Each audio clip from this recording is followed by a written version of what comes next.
rare and balanced view on politics in today's world. Based on facts, born of rationality, common sense, and logic, providing context on today's events. This is American Perspective with Rick Thomas. Hello, everyone, and welcome to American Perspective. I am your host, Rick. Got the mic a little close there. Anyway, didn't mean to, but, there you go. That's what it was. Good Saturday. It's Saturday night. That's right. So we are, of course, an hour later. You all know that because you're here. Oh, Mrs. Whiskey's in the background, critiquing my live stream prowess over here.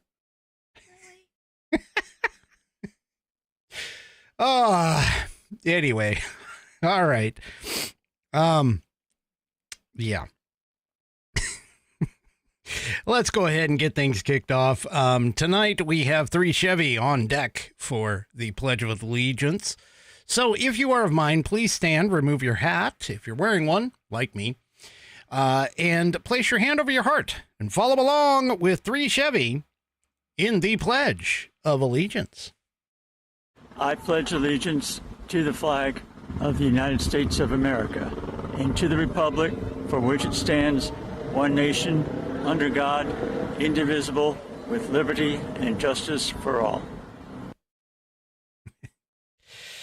Thank you, 3 Chevy, for that wonderful rendition of the Pledge of Allegiance. If you would like to hear your version and recitation of the Pledge of Allegiance played here on the program, all you need to do is record yourself performing the pledge in your style.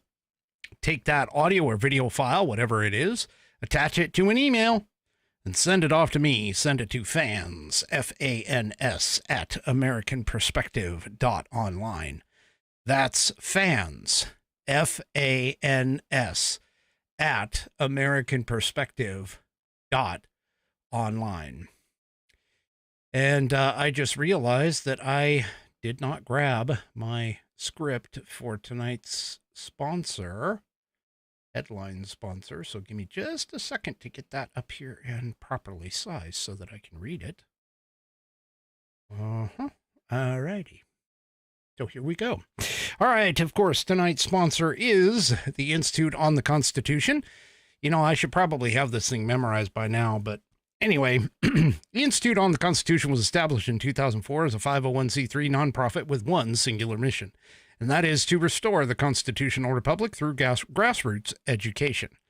All courses and materials are developed using primary source documents and taught from the American view of law and government as defined in the Declaration of Independence in the following 3 key points. 1, there is a God. 2, our rights come from him. And 3, the purpose of civil government is to secure and protect our God-given rights. The IOTC offers the opportunity to educate yourself on our most precious founding document, the Constitution of the United States. They also provide tools to educate your community and get involved with local government. Start by taking their free U.S. Constitution course and go from there. Use my affiliate link, iotc.americanperspective.online, and while you are there, take a moment to look through their other course material and information. My affiliate link, once again, is iotc.americanperspective.online to get great content. To get great content to learn about our historical founding and support the show in the process. That's iotc.americanperspective.online. Or if you just want to purchase this fabulous Saddleback leather-bound U.S. Constitution to support the show, go to constitution.americanperspective.online. Check this thing out. It's got 1/8 of an inch of Saddleback leather wrapped around pages that are water and tear resistant. No cheap glued binding here. They stitched it all the way through the leather and the pages contained within. It's got a 100-year warranty against material and workmanship defects, such that if anything goes wrong with this thing within that 100 years, you can send it back to the manufacturer and they will either fix it or replace it for free. It is buddy tested, buddy approved, Billy tasted, Billy approved, and my youngest whiskey warrior has proven that the interior information can help you to pass your civics badge in Scouts. Probably can also help you to pass your civics test in school, should you ever have one. Go to constitution.americanperspective.online to get yours today. And also don't forget to check out the rest of the Institute on the Constitution's offerings. And I thank them for allowing me to be an affiliate. All right. Well, let's go ahead and get segment number 1 out of the way, which is On This Day in American History.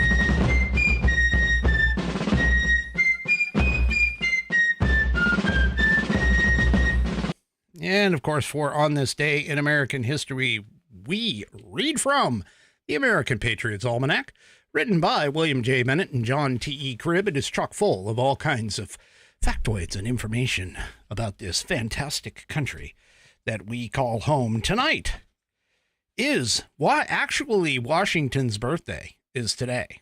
We celebrated on President's Day. They kind of combined both Washington and Abraham Lincoln's birthdays and call it President's Day, but his actual birthday is February 22nd, and that's what we're going to talk about tonight. George Washington was born on February 22nd, 1732 in Westmoreland County in eastern Virginia. In 3 crucial ways, he shaped our nation. First, he led American forces during the fight for independence. Second, he presided over the writing of our Constitution. And third, he served as our first president. At times, it was Washington's character alone that seemed to hold the fledgling United States together. He became a symbol of what Americans were struggling for, risking his life and fortune to lead his countrymen to liberty. During one battle of the Revolution at Monmouth in New Jersey, the American troops were in confused flight and on the verge of destruction when General Washington appeared on the field. Soldiers stopped in their tracks and stared at the tall blue-coated figure, spurred his horse up and down the line, halting the retreat. The young Marquis de Lafayette remembered the sight for the rest of his life, how Washington rode, quote, all along the lines amid the shouts of the soldiers, cheering them by his voice and example, and restoring to our standard the fortunes of the fight. I thought then, as now, that never had I beheld so superb a man. The general turned his army around. The fighting raged until sundown, and that night, the British took the chance to slip away. Washington's very presence had stopped a rout and turned the tide of battle. It was not the only time. Again and again, Americans turned to Washington. He was, as biographer James Flexner called him, the indispensable man of the American founding. Without George Washington, there may never have been a United States. And that is today's On This Day in American History. Those morons in my state legislature want to get rid of freaking George Washington's visage on our flag, our state flag. Idiots. Anyway, speaking of idiots, the idiots that tried to stop Kash Patel from being named FBI director. Kash, oh, wait a minute. Before I get too far into things, I forgot about this. Tonight, I am drinking the Woodford Reserve Kentucky Straight Bourbon Whiskey right here. So, there we go. Oh, Pi Carrick is in the chat. Pi, thank you for purchasing that American Perspective logo gear. I do appreciate it. And tonight, I'm drinking the Woodford Reserve out of the Trump 2024 glass. There's the Stones, 3 Chevy. There's the Stones. All right. Oh, that's some good stuff. Yeah, I'll have to get some Buffalo Trace again, Nana. I'll have to pick some back up. So anyway, oh, hey, David, welcome back. And thank you.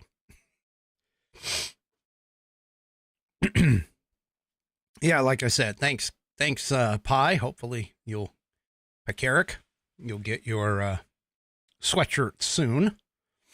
Anyway, all right, where was I? I was talking about Kash Patel. So Kash Patel did exactly what he said he was going to do. The first day that he walked in to FBI headquarters in the Hoover building. What was that, you ask? No, it wasn't firing people. Really wasn't. I mean, even though, you know, the left wanted to get him to say that he was going to fire a whole bunch of people when he walked through the door during his confirmation hearings. He didn't, but he did order 1,500 FBI agents and staff out of the building on day one. Now, this is kind of a misleading headline, okay? You would think that he ordered them out because he was like, I'm getting rid of them. I'm ordering them out. No, actually what he did is he reassigned them. He ordered them out of the Hoover building and reassigned them to the rest of the United States, doing basically exactly what he said he was going to do. Change the FBI's modus operandi and focus it on actually fighting crime rather than chasing moms for liberty or people who are pro-life, people who attend Catholic, Latin Catholic masses, things like that. So, yeah, he actually did that. He gave a fiery introductory speech on Friday and then ordered 1,500 staff and agents to be transferred out of its Washington, D.C. headquarters to various states across the nation. About 1,000 of those agents and staff will be reassigned to cities the Trump administration has designated as high crime locations. How much you want to bet those are all, what do you think, leftist cities, liberal cities? Anyway. Yeah, he reassigned them to cities where they can actually fight crime rather than engage in what was called political shenanigans. Another 500 of the staff will be reassigned to Huntsville, Alabama, which apparently is the D.C. equivalent to exile in Siberia. Now, he told us this was going to happen. He told it. I mean, he said it. I don't know why the left seems to think like these guys are doing things that are such a surprise. For an example, with the whole Doge thing, I mean, they act as though it's a mystery to them and brand new news to them. It's like all they had to do was actually listen to these people before they even got put into place, and you would know, you'd be able to see and tell what they were going to do, because they told you what they were going to do. They put it out there and they told you. I mean, oh yeah. Anyway. So some of those agents are on temporary duty to DC and are expected to return to their home offices. You can also bet, though, that a non-trivial number of those ordered out of the building will retire rather than actually move. And that would be sad, right? I mean, you all would cry for that, right?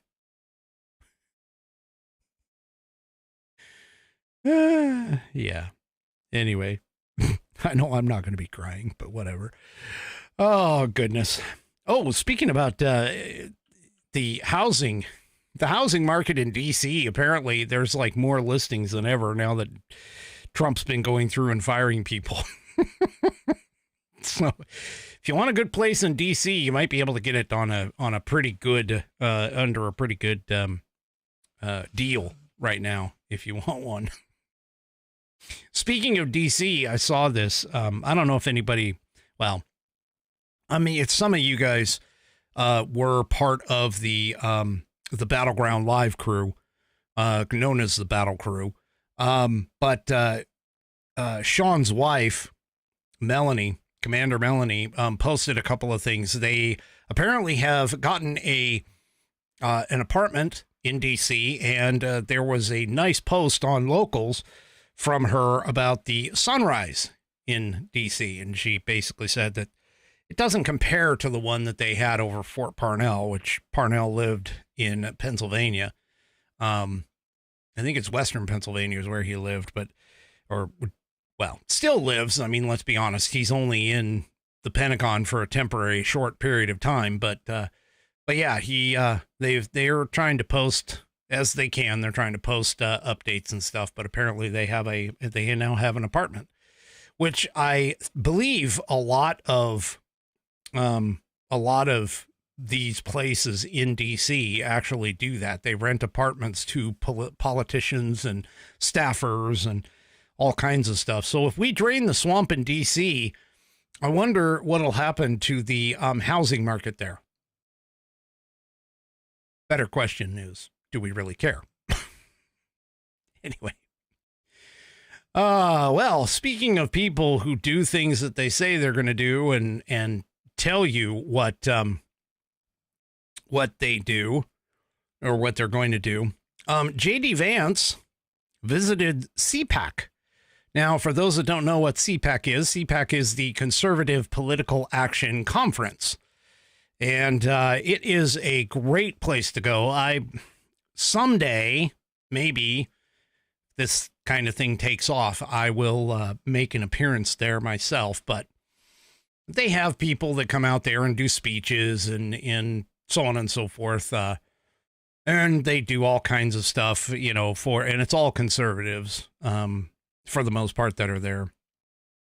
But anyway, he kicked off the 2025 CPAC at National Harbor, Maryland, where he doubled down on illegal immigration and free speech. Vance had just come back from the European tour where he had lambasted, however you want to pronounce that, European governments for promoting illegal immigration and runaway censorship at the behest of Joe Biden. Well, he also took a moment as well to talk to young men. I mean, let's face it, young men, especially young white men, have been taking some serious hits over the course of the last 4 years. And J.D. Vance decided to drop some advice, let's say, on it. So let's take a listen to what J.D. Vance was talking about when he was talking to young men. My message to young men is don't allow this broken culture to send you a message that you're a bad person because you're a man, because you like to tell a joke, because you like to have a beer with your friends, or because you're competitive. It's...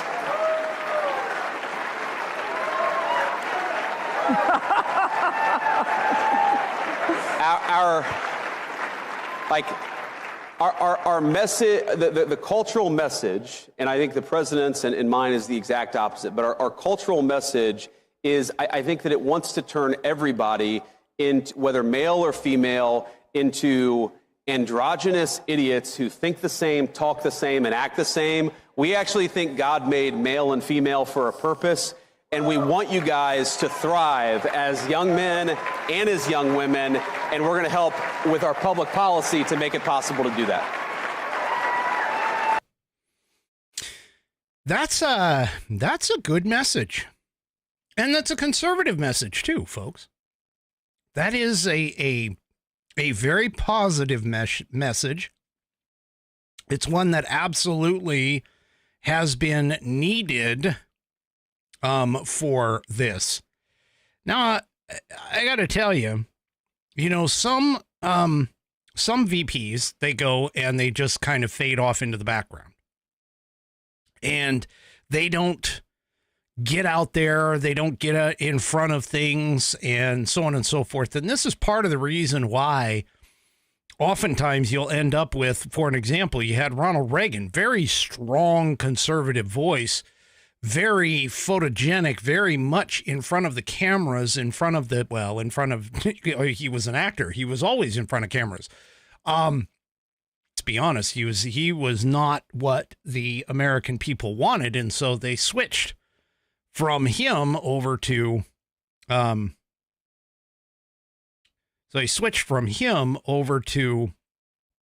Bill Clinton.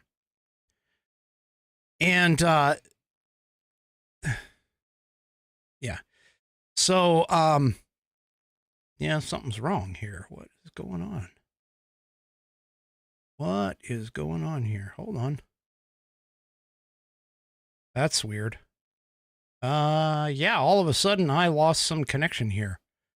My apologies. Well, nope, it should be coming back. Should